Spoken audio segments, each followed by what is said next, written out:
नमस्कार दोस्तों।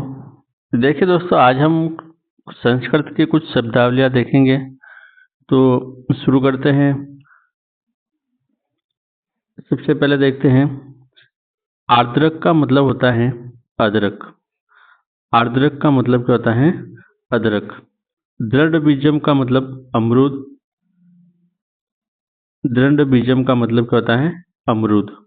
नारंगम का मतलब होता है संतरा। खरजूरः यानी खजूर। ओदनम का मतलब होता है भात। भात चावल। जम्बरीरम का मतलब होता है नींबू, यानी नींबू संस्कृत में क्या कहते हैं? जम्बरीरम कहा जाता है। खरबीजम। खरबीजम का मतलब होता है खरबूजा, यानी खरबूजे को संस्कृत में क्या बोलते हैं? खरबीजम। अमृत फलम यानी नाशपाती। ताम तांबुलम यानी पान। अलम्बू का मतलब होता है लौकी। पनसह का मतलब होता है कटहल। गोधूम का मतलब होता है गेहूं। गेहूं को क्या कहते हैं? गोधूम। मोदगम का मतलब होता है लड्डू, यानी लड्डू को संस्कृत में क्या कहते हैं? मोदगम। पिष्टिका। पिष्टिका का मतलब होता है कचौड़ी। लहसुनम का मतलब लहसुन। कार्वेलम यानी करेला। आम्रम यानी आम। अवलेह यानी चटनी।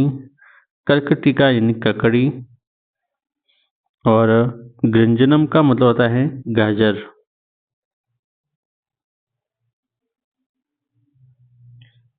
फिर देखते हैं। कुष्मांडम का मतलब होता है कद्दू। करमद्रक का मतलब होता है करौंदा।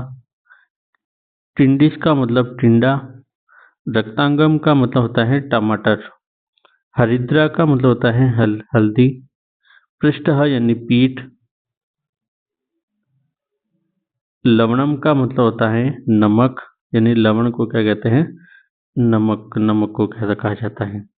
सरसब का मतलब होता है सरसों। लवंगम का मतलब लौंग। जीरकम यानी जीरा। गो जिहवा यानी गोभी।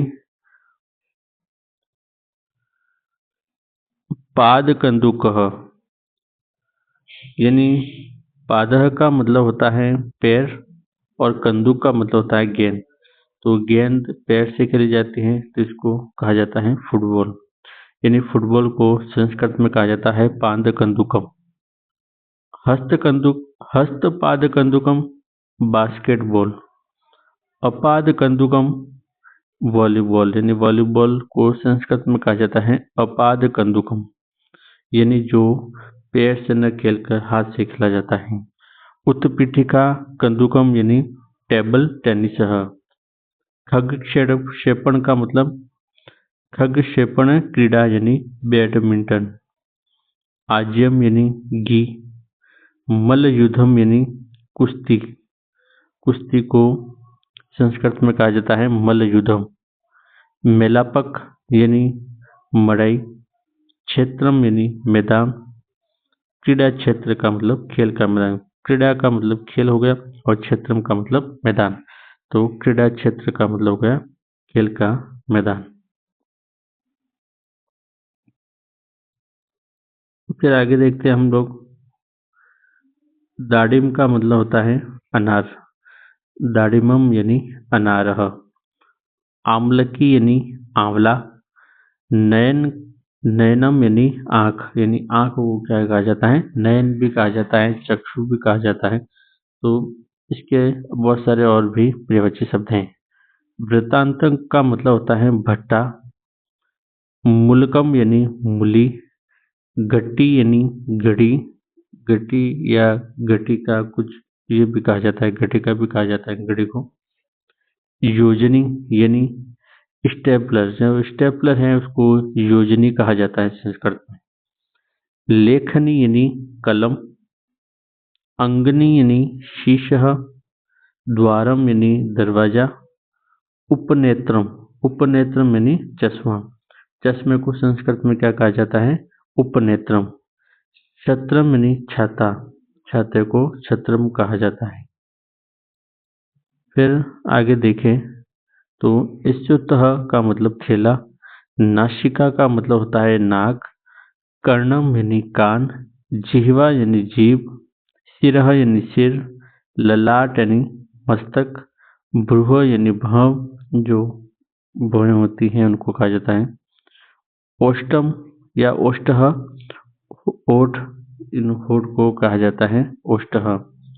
हस्त यानी हाथ, पादः यानी पैर, पादः यानी पैर, दंतः यानी दांत, जीवः यानी गला, उदरम यानी पेटः यानी उदरम, जो उदर यानी उदर पेट को कहा जाता है। दधी वटकः यानी दही वड़ा, दही वड़े को संस्कृत में कहा जाता है दधी वटकः।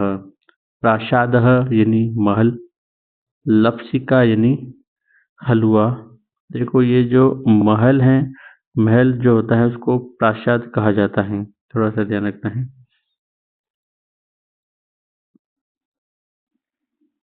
जो लपसिका का मतलब होता है हलवा। कृष्ण मरीचम यानी काली मिर्च, कृष्ण का मतलब काला, काला भी या काली, और मरीचकम का मतलब होता है मिर्च, तो काली मिर्च। कंदुकः क्रीड़ा, क्रिकेट। पायसम है यानी खीर, पायस का मतलब क्या होता है, खीर होता है।